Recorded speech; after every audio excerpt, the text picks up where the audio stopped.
Welcome to Day 32 on the Trail. We have 5 readings for today.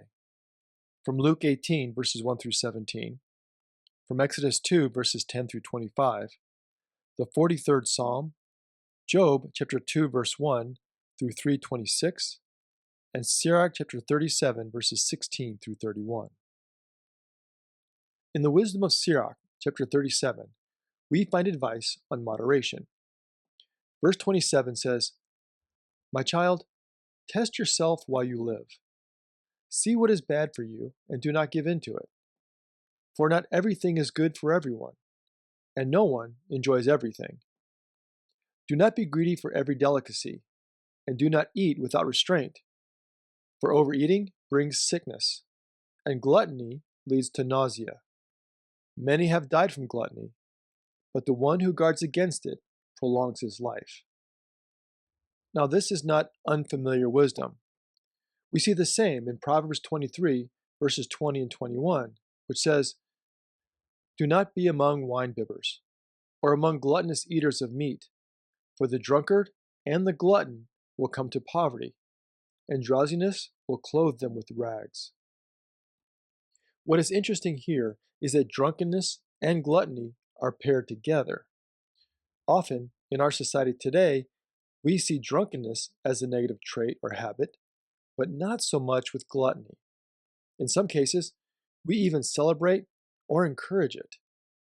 However, that is not the case in the Scriptures, including in the New Testament.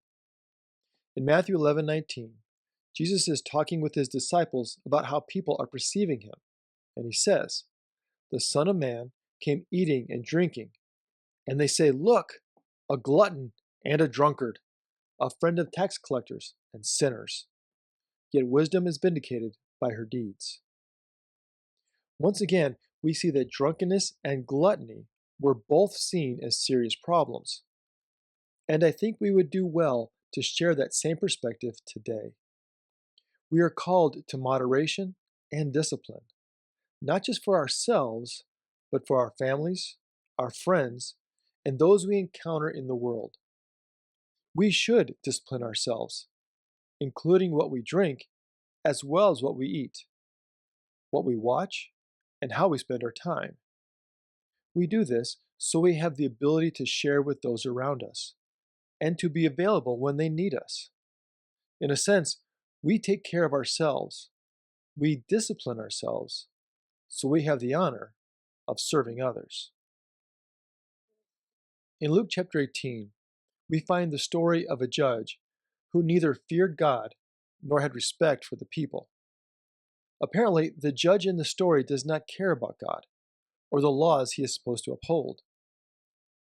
Now, living in the same city, there was a widow who repeatedly sought justice from this unfit judge. However, being a widow in the first century meant she lacked power, leverage, and influence. So on the one hand, we have a judge with the power to interpret justice in whatever capricious manner he sees fit. Then on the other hand, we have a widow with few, if any, rights or status. So despite her powerlessness and humble circumstances, should our widow expect justice? Absolutely. Israel was founded upon the principles of justice and righteousness. In fact, God's law demanded that there be special protections for the vulnerable, the widow and the orphan, the poor and the oppressed. The people who were often forgotten or marginalized by society mattered deeply to God. But this judge was guided by a different moral compass, or lack thereof. What mattered to God did not matter to him. So, where was North located on this judge's compass? In verses 4 and 5, it says, "For a while he refused, but later he said to himself, 'Though I have no fear of God and no respect for anyone, yet because this widow keeps bothering me, I will grant her justice, so that she may not wear me out by continually coming.'" This judge is not going to help the widow because it is the right thing to do. He still does not respect God, and he definitely does not respect her. So what changed? why does he decide to give her justice? The text says, so that she may not wear me out. So should we assume that the judge is growing tired of her persistence? However, growing tired is not really what wear me out means, at least not completely. In the Greek text, this phrase is more akin to the southern version of wear him out. The Greek phrase means to strike under the eye. This powerful judge is worried that this lowly, powerless widow will give him a black eye in the public eye. Now, this might come as a surprise to a 21st century American, but what ultimately motivates the judge is the polling data. Even though he doesn't respect individuals, he does care what the public thinks. Perhaps he is concerned about his legacy, or maybe he doesn't want to look bad in the press. Maybe he is worried that he will be shamed by his peers. In any case, justice does not motivate the judge. Selfishness does. He is only responding to her because it keeps him from looking bad. After telling this story, Jesus says to those gathered, listen to what the unjust judge says. And will not God grant justice to his chosen ones who cry out to him day and night? Will he delay long in helping them? I tell you, he will quickly grant justice to them.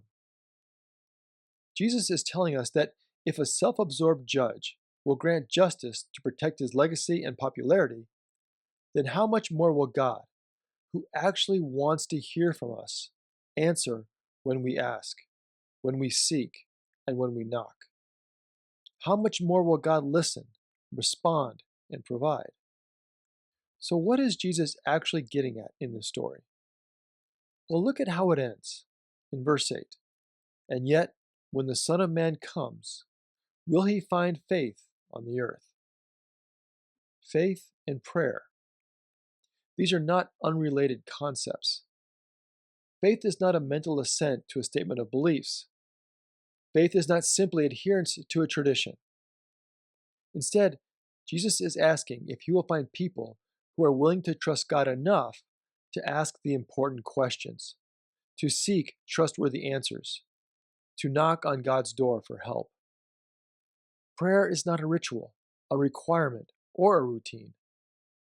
Prayer is founded on a real relationship based on faith. Prayer should be our first option, not where we turn when we are faced with a lack of options. This parable is not about God. It's about us.